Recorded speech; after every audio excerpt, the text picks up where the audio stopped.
Would you like to play Nintendo 3DS games on your Android device? Then this video is for you. In today's video, I'm going to be showing you how to set up Azahar, a 3DS emulator you can use on Android. Let's jump right into this. So for today's video, I'm going to be using the Samsung Galaxy S9 tablet. We first need to open up the Play Store.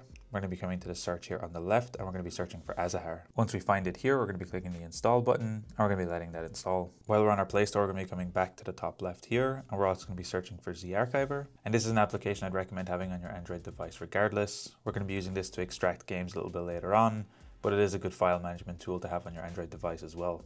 So I currently have Azahar and ZArchiver on my desktop right now. I'm going to be launching Azahar for the first time. It's going to give us some information here. We're going to click Get Started. It's then going to ask for a couple of permissions. Depending on the 3DS games you're playing, you might not need to do any of these. If you're not planning to use the microphone or camera in any of your games, I would not recommend actually doing any of these. I'm going to be leaving all these blank. Click Next. Click Skip on the pop-up. We can then set up a data folder where all of your files will be stored for this application. I'm going to be clicking this option here, Select User Folder, and here you can create or locate to a folder that you want to use. You can also put this on an SD card if you like. So I made a new folder here on my SD card. Click Use this folder, allow access here, click OK on the pop-up, and now our user folder has been set up. We're then going to be setting up an applications folder, and here we need to point to where our games will be. We will be talking about games a little bit later, but I'm going to be setting up this folder here too. I currently have a folder here set up on my SD card. I'm going to be clicking Use this folder, click Allow, and now that's been set up also. We're then going to be clicking Next on the bottom right, click Continue, and now this has been set up. We will be looking at some more settings later on, but now that Azahar is set up, we're ready to talk about games, and that's where we're going to be jumping over to ZArchiver. Now at this point, I will mention I cannot show you where to download games. You will need to source your own games, and if you download your games, they will most likely come in a .7-zip format. So if they're in a .7-zip, a .rar, or a .zip format, we will first need to extract them out of this format. If I want to extract one, I can simply tap it, click Extract here. This can then take a couple seconds to extract, and then my game is going to extract. Now, depending where you get your games, they might come in a .3ds, a .cia, or a .cci file. Most of these should work directly in Azahar. My game here is currently in a .3ds format, and that will work just fine, and we'll show that a bit later. Once all of your games are extracted, you will no longer need your .7-zip files, so we can delete them here to save some space. And now if we come back over to Azahar and refresh our application page, here we should see all of our games with the correct thumbnails. Now from this point before loading a game, we are going to be running through a couple of settings. To this, we're going to be clicking on the three dot menu here on the top left. We're going to be coming to the settings tab. So most of these settings we don't need to touch. The gamepad we're going to be looking at a bit later. The first thing we're going to be looking at is the graphics options here. And underneath the graphics API, you will have two options, OpenGL or Vulkan. Normally, I'd always recommend Vulkan in these options. However, every time I had Vulkan enabled, it was causing me issues. So for this simulator, I'd recommend OpenGL, specifically if you don't have a video driver, which we will look at later. So OpenGL would be my preference here. You can enable the shader compiler here, which can improve performance in some games. However, you can expect some temporary graphical glitches, especially when loading up a new game or going into a new area. It's something I'd recommend experimenting with. By default, I tend to leave it on. Underneath this, we have our internal resolution. And here by default, we'll run at the native size of a 3DS. However, here you can scale up quite high. For Azahar, I think a 4x is kind of the maximum depending on the hardware that you have. I'm going to be setting mine to 3x. Again, here you can experiment depending on the hardware you have and depending on the games that you're playing. Accurate multiplication can fix some graphic bugs, but does come with performance hits. So this is something you can experiment enabling on and off. Underneath texture filtering here, it will be none to default. I would recommend bicubic or XBRZ. This will depend a bit on the type of games that you're playing and again, the hardware that you're running.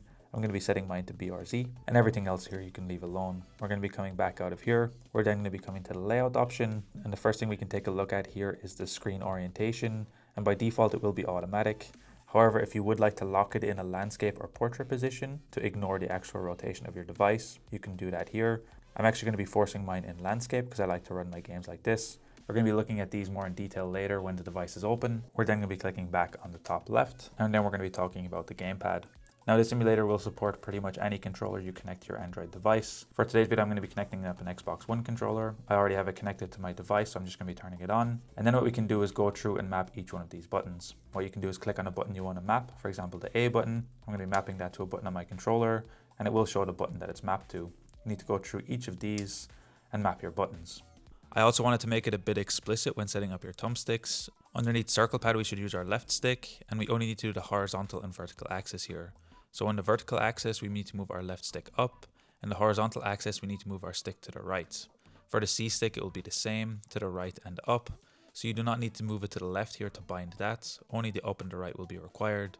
So when you're setting up your sticks, just keep that in mind. Otherwise they will not function correctly, as the mistake I made. So once you have all your basic buttons mapped, I want to point out a few things here at the bottom, which are the hotkeys.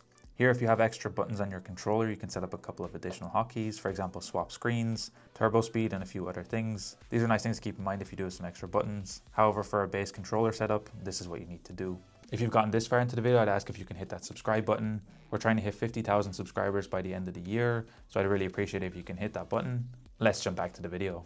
And while in the options, there is a couple of other things you can take a look at. If you want to install applications directly, or you do have update or DLC files, you can do that here from the CIA file. I currently don't have any files to install for this format, but you can simply click that here, locate to where your files are, and install them here. Now, one additional thing I also want to point out here is the GPU driver manager. Here, if you want to install a custom GPU driver for your device, you can set that up. This is only really recommended for Snapdragon devices. In today's video, I am running a Snapdragon device, but I'm not going to be using a custom driver. It's not always required. The system GPU driver can work just fine as well. However, it can give better performance depending on what you're doing. I'll leave some additional links in the description down below if you want to read more. However, it will still work just fine without it. We're now going to be coming back out to the applications tab, and we're going to be loading up a game to see how that works. Simply select any game that you want. And here you'll see on screen the basic layout. So you can see that our buttons are quite large in this view. We have our LR, we have all of our face buttons, start, select, our stick, and even our buttons here. They will all work with the on-screen controls. And of course, if you have a controller set up, it will also work. As you can see, I can press a button here and it will work just fine. If you would like to access the on-screen menu, you simply need to swipe from the side or click the back button on your device. And here we'll have a couple of extra options. So here we can access our save states, our overlay options, and we have a couple of other things. If you'd like to update the land screen layout, we can do that here, simply click it. And we can switch between the layouts on the fly. So you don't need to use the settings like shown earlier. However, you can feel free to go through and adjust which one you would like here. I do like the original one, but if you would like to have more of a hybrid screen approach, this is also an option here too. And you also have the options to set up your landscape and portrait screens here. If you would like to edit the overlay controls, this is also where you can do it. You can choose to show them or not. If you're using a controller, you can completely hide them. I like to leave them on even when I'm using a controller. You can adjust the scale, or here we can edit the layout completely if we click overlay options, edit layouts. Here we can drag and move our buttons around. So if you want to move them into a more comfortable position for what you would like, you can set that up here. They can be dragged off screen, so be a bit careful here not to put them too much in the corner. Once you're happy, you can click done here, and that's always an option. If you do ever want to reset the overlay to default, you always have that option here. Just in case you lose a button or you make a mistake, you can feel free to change that as well. And of course, we also have access to our full settings option here if you ever need to get back to it. Clicking back will then bring us back here.